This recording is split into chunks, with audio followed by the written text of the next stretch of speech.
One of the big points that Sherry's making in the book and publicly speaking out against is family vlogging and the Yeah. inability for children to willingly participate and have any sort of choice in it or have any sort of concept about how this may affect them 5, 10, 15 years down the road when they become adults and their whole life or whatever mom thought was appropriate to be on the internet is out there for all the world to see. What's your thoughts on that? Should there be more restrictions on parents making a decision of what they're going to put online of their children? Now, the argument has been made even by Ruby's sister and the aunt of Sherry. She's been making some statements because she does family vlogging as well, that she believes there's nothing wrong with it. And the same way that she, signs her kids up to go to camp and give consent is the same thing as her giving consent for them to be on camera in whatever, she chooses to put out there. Isn't it sad we have to ask this question? Tony, I know you, and I know what a great dad you are. And I know that everything you do, just like me, and just like I would hope every parent, is every action I take every day, everything I try to do professionally was to gain the resources and experience to be the best father I could be. Because our only legacy we leave behind is not these things, it's the relationships our children can have with the world around them and their prosperity that they can pass on next generation. So here's what Ruby did or failed to do, and all these other people are failing to do that they should have been asking themselves this question on vlogging. Who are you doing it for? Are you doing it for your benefit or are you doing it for the benefit of your children? Mhm. That's a simple question. Every time I remember this, my wife was so good at this. I have this, people say I have this great background, how to get to be the chief of the behavioral analysis program for the FBI, spy recruiter, FBI agent.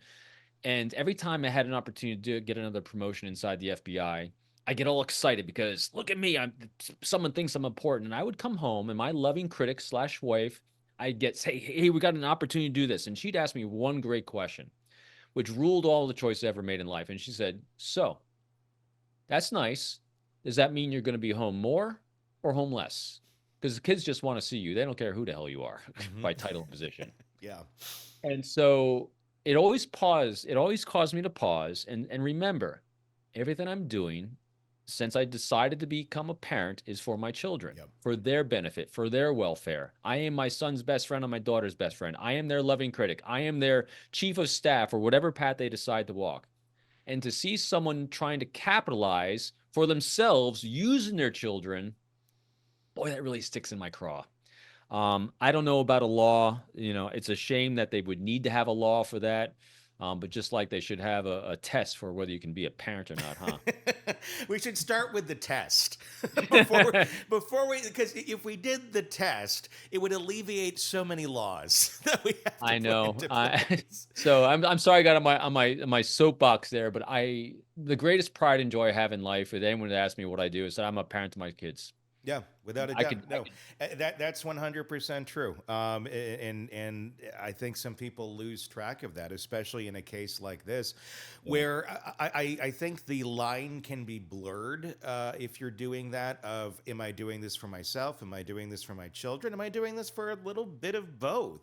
Ruby's argument would have been, look, this is making our money, our family money. This is providing us a life that we never would have had without this attention, without the income that now comes in from this vlog that I'm doing. So that's a good thing. I know her sister had said that she's setting money away for her children so they can have a college fund, so they can have a retirement fund. They're doing it now with the money. I think that is responsible. But then, yes, money is great and having the security is great, but you have to be balanced as to what you're putting out there. And I guess if you're able to do it responsibly, and that's through the prism of whoever the parent is, and there is a right and a wrong to that. If you are able to truly do it responsibly without it being exposing the kids in some sort of negative way for your own, wealth and worth, I'm okay with it. But when it comes down to we're crossing that line,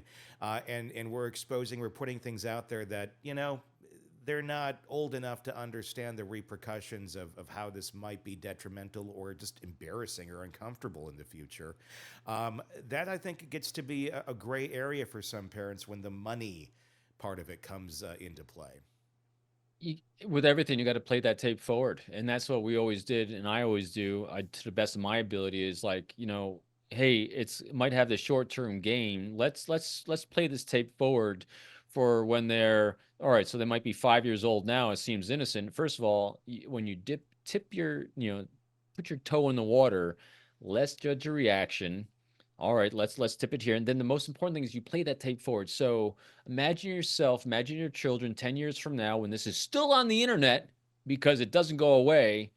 What's the reaction to them in their lives? Will they be happy, not happy with it? And are they, I mean, just if you got to start getting that complicated with trying to understand what the implications are, maybe you shouldn't be doing it.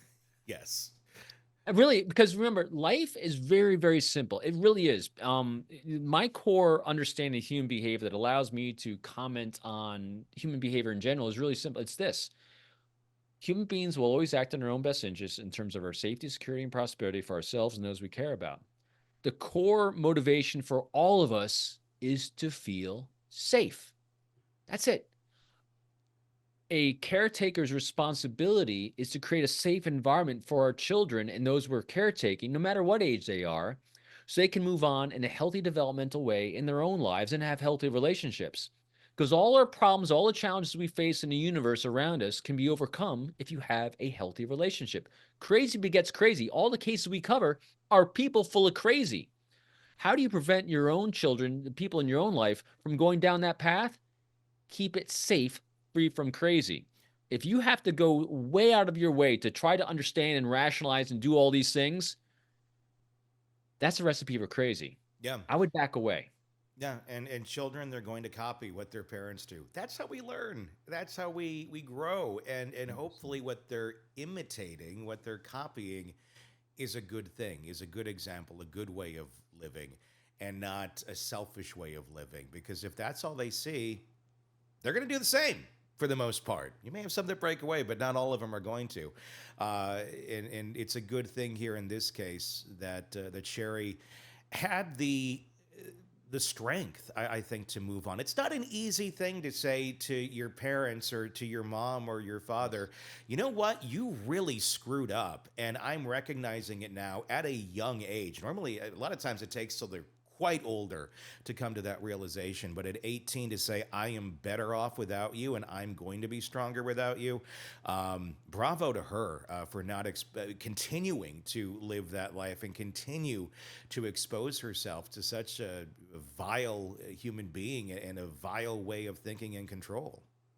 The thing I loved about the interview most, from what I saw, was when asked if she forgave Ruby, she was really thoughtful, and she didn't really give a great she didn't really give a complete answer yet. She says, I really am, when I was first asked that, I'm really trying to understand what that means. What does forgiveness mean? And so to have someone at 18 being a deep thinker and trying to to delicately finesse and touch these important concepts, important ideas, and then share them with the world, that takes a lot of courage. And so I did not see this, like we said at the very beginning, as a sensational thing that she's trying to capitalize on.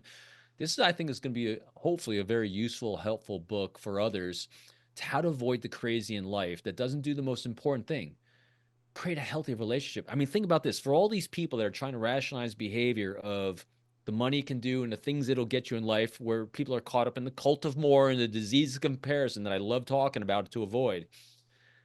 What gives you the greatest joy in the world?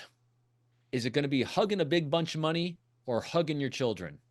When you think about the greatest moments of your life, I've asked this question on your show before, a long time ago. If you had 2 to 3 hours left on this planet, that's it. No time for bucket lists. You have 2 or 3 hours left. What do you do with that time? I guarantee you, it's not the things that you accumulated that you're thinking about. It's not, the education. The education is great, but it's not even those things. It's having a great, deep, fun conversation with the people that mean the most to you. We're smiling and laughing. I mean, I keep with me, and you all see me drinking from it. This is my my mug. This is called Mugs with Coffee. This is from a video game, Skyrim, that I played with my kids. My daughter gave me this mug. I keep things in front of me and around me. My kid's right there, walking on the beach. Mm-hmm. These are things that I value more than anything in the world, title, position, anything. And so those are the moments. Always ask yourself, is what I'm about to do or say going to help or hinder a healthy relationship with those people I care most about in my life? That's the test for me. And hopefully it's a test for many, because again, part of what I think we do here is letting people know what crazy to avoid in their lives. That it is. Robin Dreeke, retired FBI Special Agent, Chief of the Counterintelligence Behavioral Analysis Program, and damn good dad. And also author of that book. The book is over on my other studio shelf over there, but it's on your wall right behind you. There's my finger right there. Unbreakable Alliance is out now wherever you get books. Do check it out. Hey, thanks for checking out the video. Be sure to follow us wherever you download podcasts, and especially Apple Podcasts, where you can get advanced episode and premium content on our premium channel right there. Also, be sure to follow us on social media so you don't miss any breaking updates on the stories that matter to you most. We're on TikTok, X, Instagram, Facebook. Just search Hidden Killers Podcast with Tony Bruschi, and you'll find us right there. Again, thanks for watching.